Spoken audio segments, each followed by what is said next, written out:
this is Andrew with Music Mastery, and in this video I'm going to be performing the baritone / euphonium part of Colliding Visions by Balmages. So after I play through the piece, I'm going to provide a tutorial on how to master this part so that you'll be ready for the next rehearsal. So here we go. I'm going to be starting right on measure 5 since the first 4 bars are just rest. And I'll give 2 bars and then you can follow along with your music. 1, 2, 3, 2.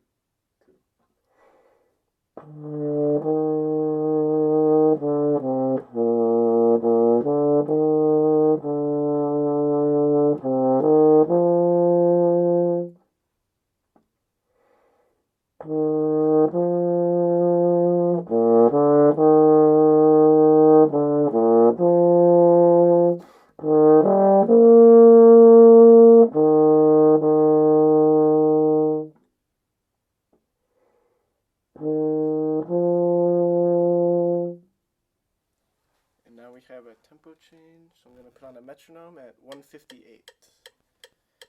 And now we'll pick it back up. We're in 4/4 at measure 35. I'll give 2 bars and we're in 1, 2, 3, 4, 2.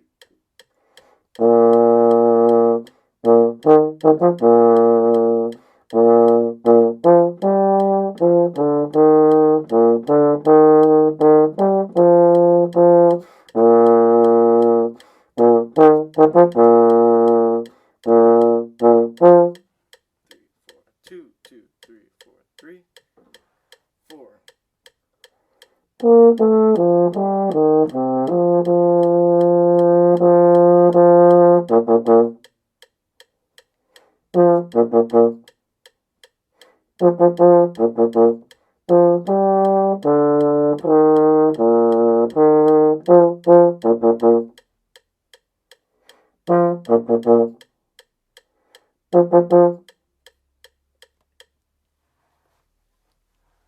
Then after 6 bars of rest, we'll finish it out.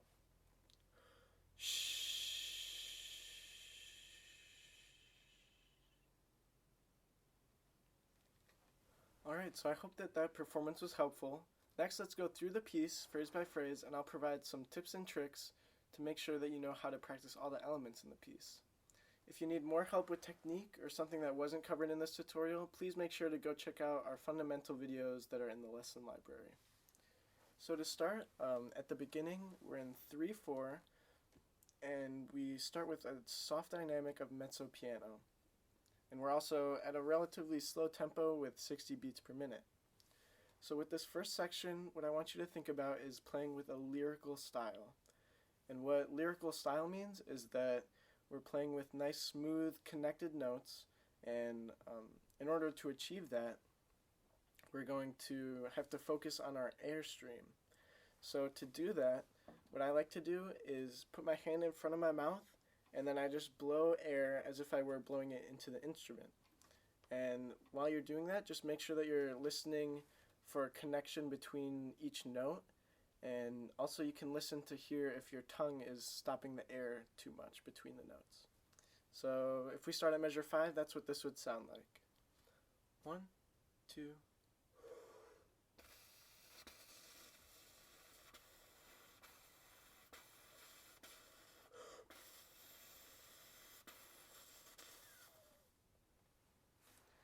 And also, if you feel like you need to breathe more frequently than normal, that's okay, because you're probably using a little more air than you normally would on your instrument.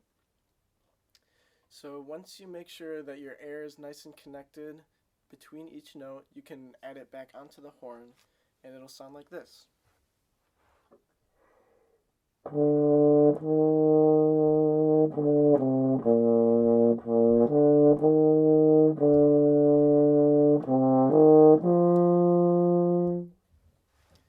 And then also one last thing to mention with these first few measures is that we have some slur marks. So measure 6 is the first example of a slur, and all that means is that you're going to articulate with your tongue the first note, but then not the note that it's slurred to. So in this case, we would articulate the D, and then we would slur down to the C with just our air, and we press our valves down. So that's what that slur would sound like. Nice and connected and no tongue between. So that's something to pay attention to while you're playing this piece, is whenever there's a slur mark, make sure that you're not tonguing the note that it slurs to. Next, measure 11, we have some more slur marks. Now we're at mezzo forte dynamic, so it's going to be a little louder. And what I would do to practice this, if you're having any issues or trouble, I would recommend splitting up the measures so that you can isolate each measure by itself and then add them back together afterwards. So if I'm having trouble, let's say with measure 13, when it goes up to the high B flat, you could just practice those 3 notes, just like this. And then once you're comfortable with that, then you can add it back into context with the other measures. And also, if you're having any trouble getting up to that high B flat, I would recommend using lots of fast air, as well as just staying relaxed and keeping the note supported with your airstream. So next, we go into a tempo change. It gets faster. So now we're at 158, and we're also in 4/4 time. So if this is too tricky, or it might be a little fast to start out with, so I would recommend using a metronome and starting at a slower tempo, and then once you get comfortable with it, you can slowly build up the tempo as you go. So we start with a forte dynamic, and we have accents now. And for each accent note, I want you to think about using a nice firm articulation, so having a firm tongue, and then also having some space between each accent and note.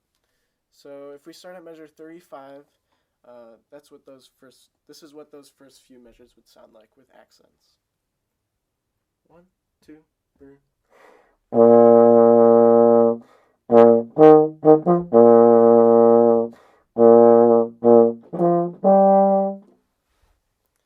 So hopefully you can hear that there's a firm articulation at the beginning, and then also we have some space between each of the accented notes when we have multiple accents in a row. So whenever you have an accent, that's what you should think about, and make sure that you're not confusing it with just the regular note. So when it switches between them, make sure you're paying attention to which articulation you're using. Next, we have some more slur marks in measure 51. You can isolate the measures again, just like we did before, if you're having any issues with that. So this is what measure 51 would sound like. 1, 2, 3, 4.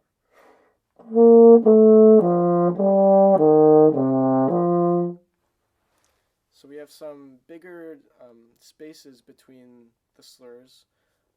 So make sure you're using good air and lots of support between the notes. Next, measure 54, we have our first crescendo, and we're going up to forte. So just like before, like I mentioned, make sure you have good air support and crescendo through those 2 half notes. So if I start at measure 53, that's what this would sound like.